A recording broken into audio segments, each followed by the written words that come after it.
Okay, welcome everybody. I'm going to start this one by going into some Georgia Southern stuff. I feel like we should be in game week this week. So we've been practicing. We got about 18 of them under our belt, and got a plan for what I'm going to do with the guys here for the next 2 weeks. But with that said, because school started last week, we're in our second week of school. It feels like this should be game week, but so I don't have anything else to talk about. So let's talk about Georgia Southern. And in all actuality, when we meet with our players here this afternoon at 2:30, we will start immediately going into Georgia Southern to give us 2 weeks of prep time. I felt like that was appropriate based on the challenges that they pose. We have been doing some Georgia Southern stuff over the last probably almost a week, but we'll exclusively go against Georgia Southern here for the next 2 weeks. This will be a quote-unquote mock game week for us. We will have a good Tuesday practice today, another one tomorrow, leading into this weekend where we will travel on Friday. There's going to be probably 8 or 10 guys that will be traveling with us this year that don't know how we travel, so we'll travel on Friday. We'll stay at the hotel. We'll go through in reality exactly what we will be doing on Fridays and Saturday. Come back here Saturday, do a mock game where we go through a lot of situations, and then turn them loose until Sunday night. And then when we get back here Sunday night, it'll be routine for everybody. So, Georgia Southern it is very well coached. They've won, as y'all know, lots of FCS national championships, but they should not be.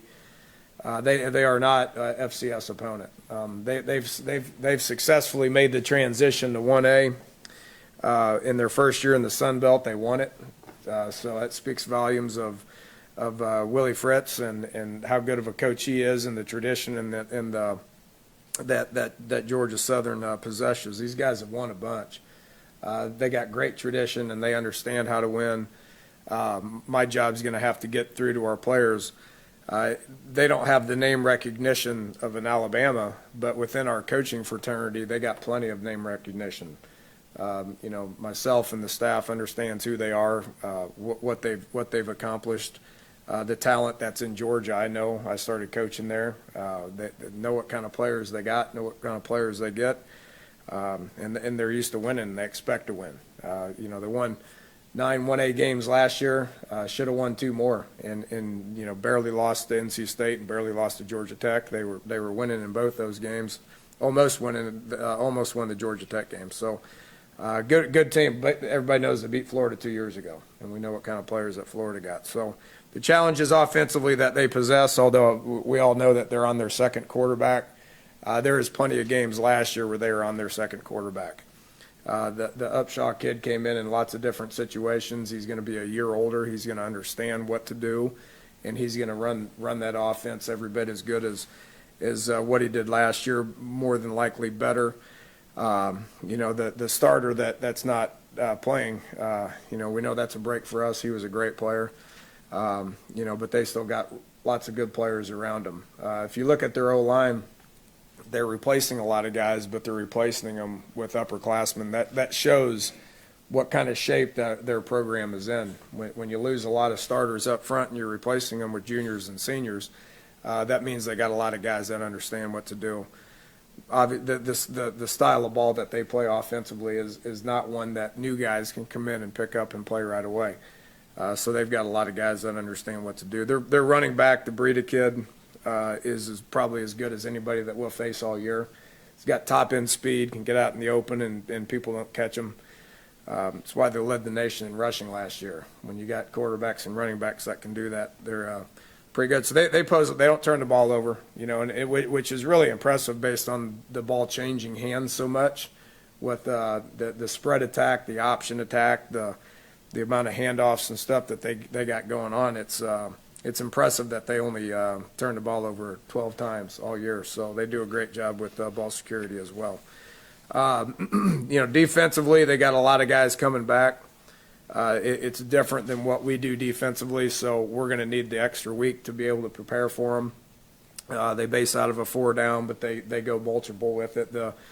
They will get into a 3 down front. They will get into a bare front with 2 outside guys that are up on the line of scrimmage. They got 7 returning starters. Their linebackers are really good players, 37 Williams and 27 Gallen. Those guys are both good players that showed up on tape last year.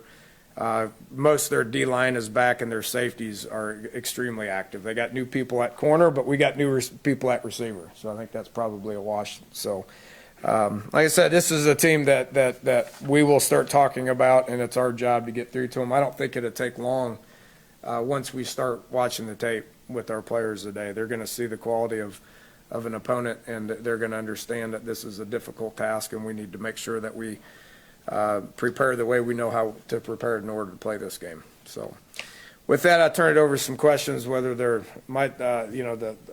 personnel with us related or Georgia Southern related. We'll take some questions. How do you replicate what they do with your scout offense? Well, our scout offense has been watching tape for 2 weeks, so we've been getting bits and pieces of it.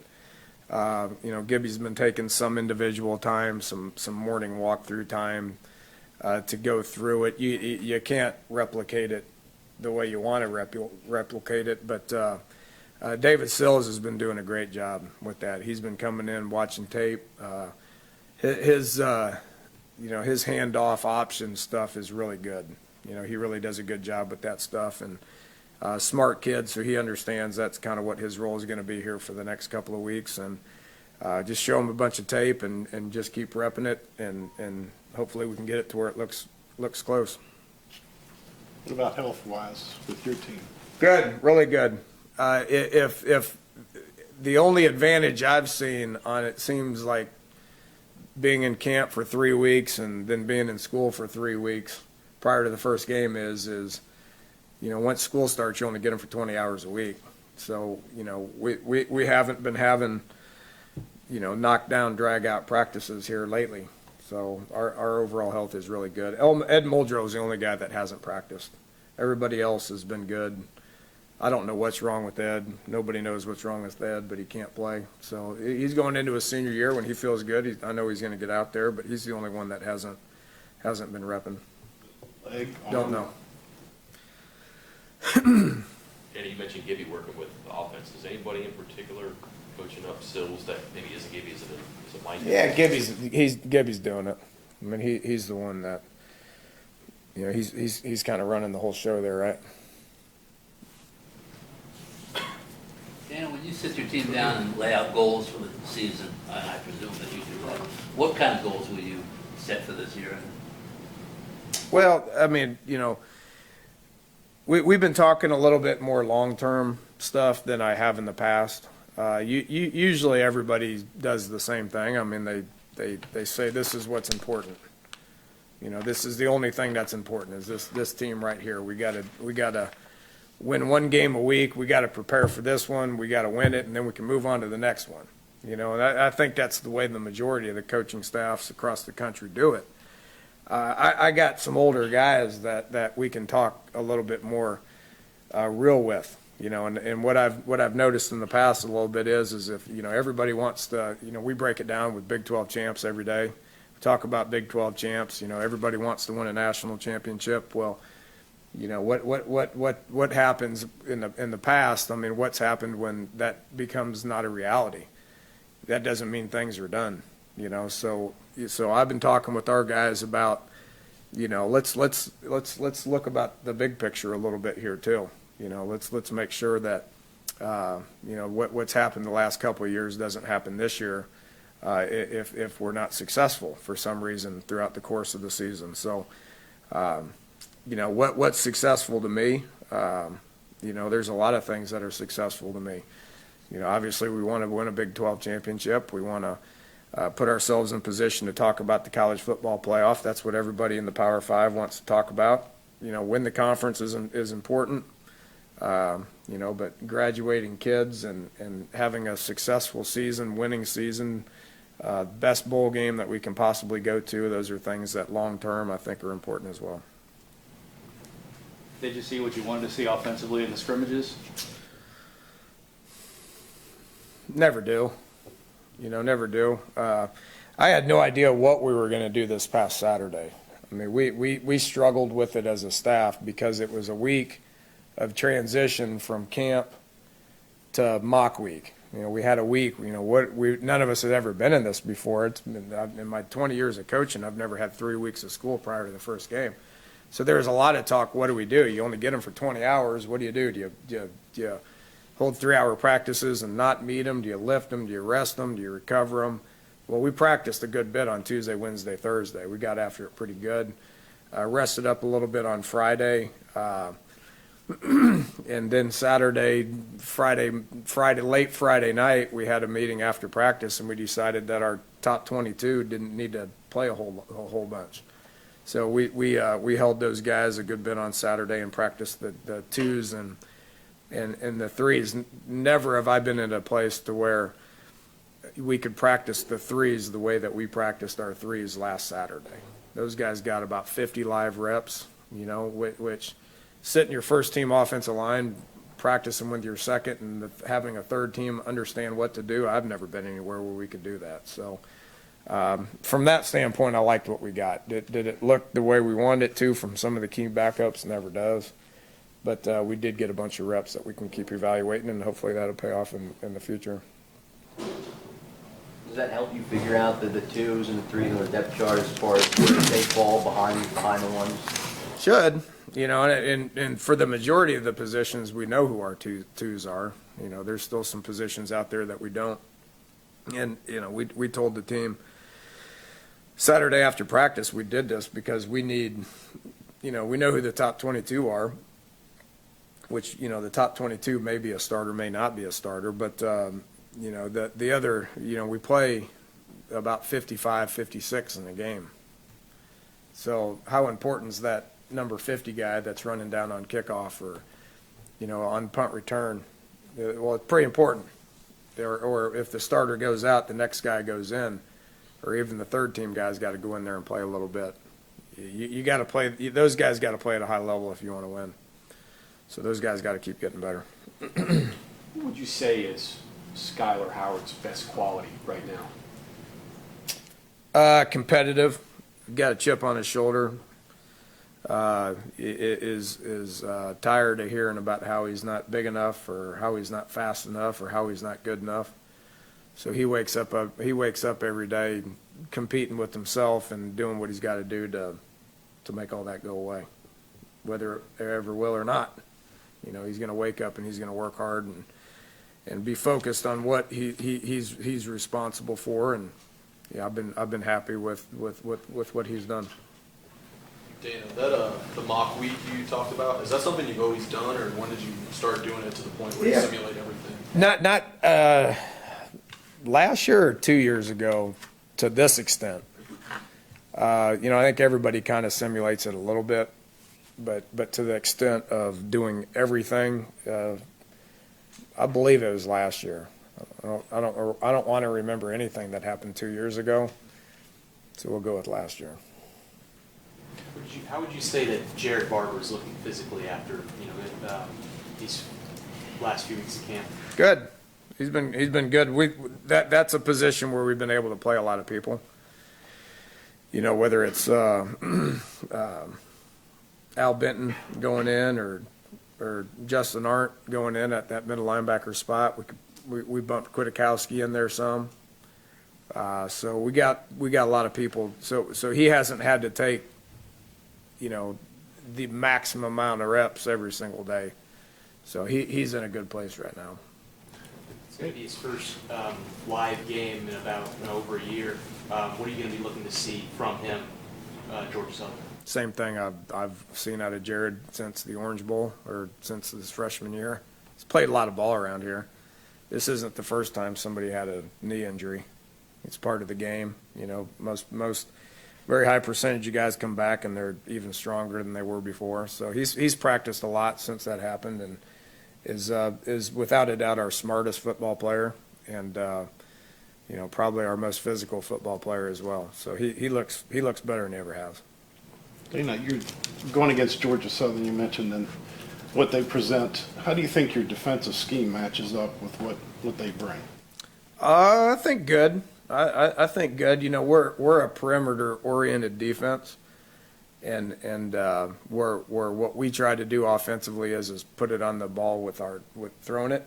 You know, they try to do it with a bunch of different other stuff with motions and, you know, pitching the ball and options and all that stuff. So I think our speed in the secondary, if we can maintain assignment being assignment sound football defensively, then I think our team speed will be able to handle that. It's a lot of reps that these guys got to see in order to understand what to do. Having the experience at linebacker and safety, I think, is going to be key. You know, we're talking about 5 seniors that are second level players. So if our front line guys can be tough and hold gaps and allow those 5 guys to run and see it and understand it, then I got confidence in our defense to be able to slow them down. You know, when you're in a situation, Dana, where you're thinking of bringing a guy in, who's had some past disciplinary problems at a different school, kind of looking at the Baylor situation now. What kind of, as a coach, what kind of a vetting process, what kind of a research process do you go through? I don't understand the question. To bring sorry. guys in to talk to our team. When you're thinking of bringing in a guy who's had some past. A transfer guy? Yeah. Well, if we're going to entertain a transfer, then I mean this is a easy question, you know, compared to. I don't want. I mean, whatever's happening outside of here, it's not for me to talk about at this time. But what we've done, we've always done the same thing. I mean, we do background checks on guys based on high school coaches, junior college coaches, former coaches. We put everything in our administration's hands, and if there's an issue, then we make a decision based on collectively what's best for this university. Yeah, you mentioned that you have first-year receivers going against first-year cornerbacks. As a rule, don't receivers usually develop faster than cornerbacks? But however, this being the first game, does that make that a wash? I hope so. I don't know. It's going to be fun to watch. You know, they got some guys that are transfers. So they got some 4-year transfers at corner. They got some Texas junior college transfers at corner. So from an experience point of view, it's probably a wash. I mean, we got, you know, Karan played a year at junior college. We got Devontae Mathis and Vernon Davis, who are juniors that have played some snaps here. Shelton's played some snaps here. And then obviously there's a couple of true freshmen that haven't played snaps here. So, I think the best player wins. And you got to get out there and you got to play. You know, and you gotta put them under the lights, and you gotta put live bullets in the holster and fire them away and see what happens. So I don't think you can truly answer that question, Bob, until you see it up live and personal. Did you expect maybe to get collective production instead of maybe out of one? Might have to be that way, because again, I don't know how they're going to respond.